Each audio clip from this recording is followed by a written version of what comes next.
बिस्मिल्लाहिर्रहमानिर्रहीम। अस्सलामुअलैकुम। नई खबरें के साथ में हूँ नज़ारा। रुख करते हैं खबरों का। खबर शामिल करते हैं विहाड़ी से हमारे deputy bureau chief Mohammad Nadeem Bhatti की रिपोर्ट के मुताबिक मलिक काज़म थीम की बतौर SHO थाना दानेवाल तैनाती। जराइम पेशा नासर के लिए खतरे की घंटी, अवामी हलकों में खुशी की लहर। जराइम के खिलाफ बेबाक मौक़िफ़ और आहनी हाथों से निपटने के हवाले से शोहरत याफ्ता senior police officer Malik Kazim Thaheem ने बतौर SHO थाना दानेवाल अपने ओहदे का बाकायदा चार्ज संभाल लिया। मलिक काज़म थीम की तैनाती को दानेवाल के शहरियों की जानब से खुशाइंद करार दिया जा रहा है, जिन्हें उम्मीद है कि इनकी आमद पर इलाका में दरीना मसाइल खसूसन जराइम, मंशियात, जुआ और दीगर समाजी बुराइयों के खिलाफ फैसला कौन कार्रवाइयाँ होंगी। पुलिस राय के मुताबिक मलिक काज़म थीम एक मुतहरिक, फर्शनास और अवाम दोस्त ऑफिसर के तौर पर जाने जाते हैं, जो जराइम पेशा अनासर के लिए किसी भी वक्त सख्त इकदाम से गुरेज नहीं करते। इनकी तैनाती के बाद थाने के हदूद में मौजूदा जराइम पेशा अनासर में वाज़िया बेचैनी देखी जा रही है। अवामी समाजी हल के पुरुमीद हैं कि SHO मलिक काज़म थीम की क़यादत में थाना दानेवाल एक मसाली थाने के तौर पर उभरेगा, जहाँ कानून की अमल दरामदी और इंसाफ की फराहमी को अव्वलीन तरजीह दी जाएगी।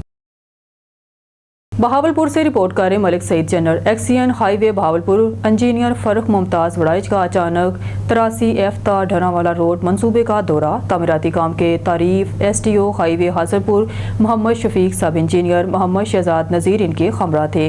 उन्होंने एक्सियन हाईवे बहावलपुर इंजीनियर फ़र्रुख मुमताज़ वड़ाइच को काम के हवाले से तसल्ली बख्श ब्रीफिंग दी। इस मौका पर एक्सियन हाईवे बहावलपुर ने काम के मेयार और क्वालिटी को चेक करने के बाद काम को तसल्ली बख्श करार देते हुए SDO हाईवे मोहम्मद शफीक और सब इंजीनियर मोहम्मद शहजाद नज़ीर को शाबाश दी और कहा कि इसी तरह लगन और मेहनत से काम करें। अच्छी कारकर्दगी पर आपको इनाम से नवाजा जाएगा। इस मौका पर उन्होंने मैकेनिकल TST सिस्टम के जारी कामों का और दीगर एक्टिविस्ट का मुआयना किया और मेयार को सराहते हुए इत्मीनान का इजहार किया। एक्सियन हाईवे ने मनसूबे की रफ्तार और मैयार को मजीद बेहतर बनाने की हदायत भी की। इस मौका पर मौजूद सब इंजीनियर शहजाद नज़ीर को हदायत की कि काम की पेशरफ्त को मजीद तेज़ किया जाए ताकि आवाम को जल्द अज जल्द बेहतर सफरी सहूलियात मैसर आ सकें। इस मौका पर एक्सियन हाईवे बहावलपुर इंजीनियर फ़र्रुख मुमताज़ वड़ाइच ने साफ़ियों से गुफ्तगू करते हुए कहा कि वज़ीर आला पंजाब मोहतरमा मरियम नवाज शरीफ साहिबा की हदायत के मुताबिक तमाम मनसूबे शफाफियत, मेयार और बर वक्त तकमील के असूलों पर मुकम्मल किए जाएंगे। अवामी मफाद के इन मनसूबों में किसी किस्म की गफलत बर्दाश्त नहीं की जाएगी। मनसूबे पर काम करने वाली टीम की मेहनत को सराहते हुए उन्होंने उम्मीद ज़ाहिर की कि मनसूबा मुकर्ररा वक्त में मुकम्मल करके अवाम को बेहतर सड़क की सहूलियात फराहम की जाएंगी।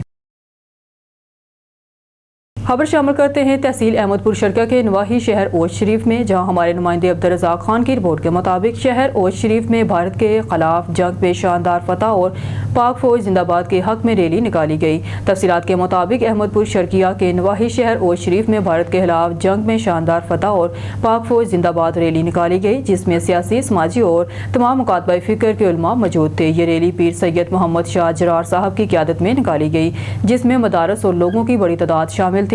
इसमें तमाम मुकातबा के उलमा अपने अपने बयानात का इजहार किया, जिसमें जमीयत उलमा इस्लाम के टिकट होल्डर मेहर गुलाम रब्बानी काठिया, मौलाना बाबर सदीकी साहब और कारी साद मदनी साहब, मौलाना मोहम्मद जलील अहमद अब्बासी, मौलाना मोहम्मद शाकर कासमी। इनका कहना था कि हम पाक फौज के साथ खड़े हैं, अगर हमारी ज़रूरत पड़ी तो हम पाक फौज के साथ सफ़ा अव्वल में भारत के खिलाफ जंग लड़ेंगे, वतन अजीज़ की खातिर हर शहादत के लिए तैयार हैं। नश्तर 2 हस्पताल मुल्तान में MS साहिबा मीडिया नुमाइंदगान से गुफ्तगू करते हुए आइए इनकी ज़ुबानी गुफ्तगू सुनते हैं। तो मॉर्निंग टाइम इलेक्टिव सर्जरीज भी करते हैं, अपनी इमरजेंसी सर्जरी का कवर भी देते हैं, और हमारे जिस पेशेंट को ICU की ज़रूरत पड़ती है तो हमारे डॉक्टर साहिबान अपनी महदूद तादाद के बावजूद उसको ICU की केयर भी देते हैं। उसके बाद अगर रेफरल की ज़रूरत पड़ती है और वो भी रिसोर्सेज HR की अगर काम हो तो हम निश्तर में रेफर कर देते हैं। अच्छा मैडम, आखिरी और बड़ा अहम सवाल, जब से निश्तर 2 बना उसके बाद डेली वेजेस के ऊपर यहाँ पर मुलाजमीन को भी भर्ती किया गया, रखा गया, लेकिन उसमें काफ़ी सारी जो प्राइवेट तौर पे काफ़ी सारे लोगों को इंगेज किया, उनसे पैसे लिए और इस तरह के मामला सामने आए, लेकिन आप तक वो चीज़ें अभी तक नहीं आई। इसके ऊपर थोड़ा रोशनी डालिएगा और हमारी देखने वालों को ये भी बताइएगा कि इस तरह के लोगों से किस तरह बचें। बिल्कुल जी, ये बहुत ज़रूरी है।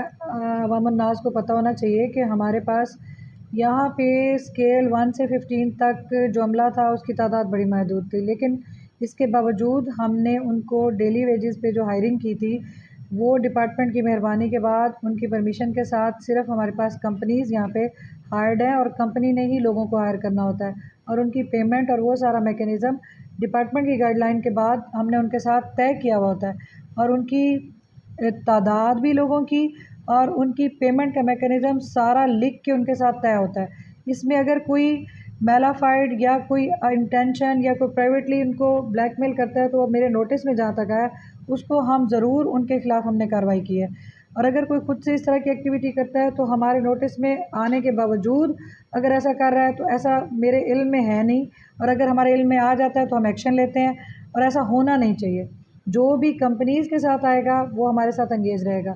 दूसरी बात यह है कि चाहे हमारे पास अमले की बहुत किल्लत थी, लेकिन हमारे सपोर्ट स्टाफ ने फिर भी हमारा पूरा हॉस्पिटल में operation theatres, gas department, biomedical department, हमारा फार्मेसी डिपार्टमेंट, हमारा ऑपरेशन थिएटर डिपार्टमेंट, हमारी सारी इंडोर फार्मेसी, इमरजेंसी फार्मेसी, सबको मैनेज करने में हमारा सपोर्ट स्टाफ फुली इसमें पार्टिसिपेट कर रहा है, और उसकी पे मैकेनिज़्म हमारे साथ पूरा डिसाइडेड है और रिटर्न में मौजूद है।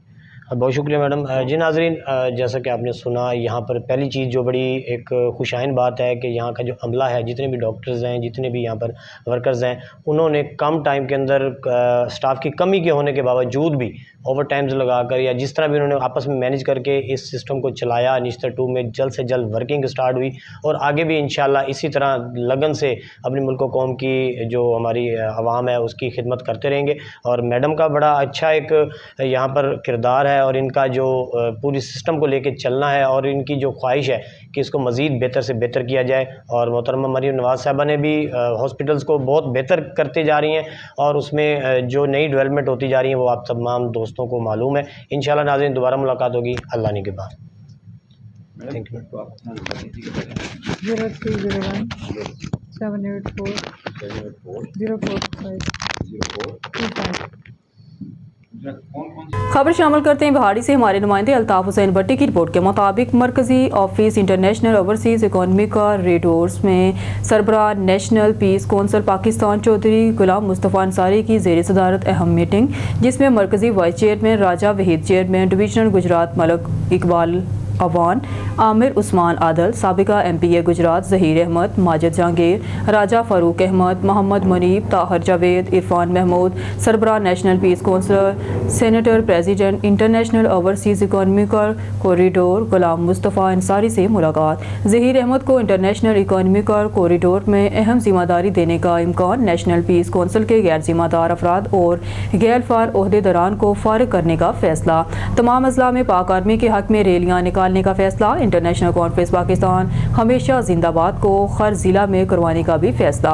मरकजी कॉन्फ्रेंस पाकिस्तान हमेशा जिंदाबाद के अनवान से सेनेटर में होगी। चौधरी गुलाम मुस्तफ़ा अंसारी, सरबराह national peace council Pakistan. News studio से फिलवक्त के लिए इतना ही। मज़ीद न्यूज़ और अपडेट के लिए देखते रहिए नवाई खबरें।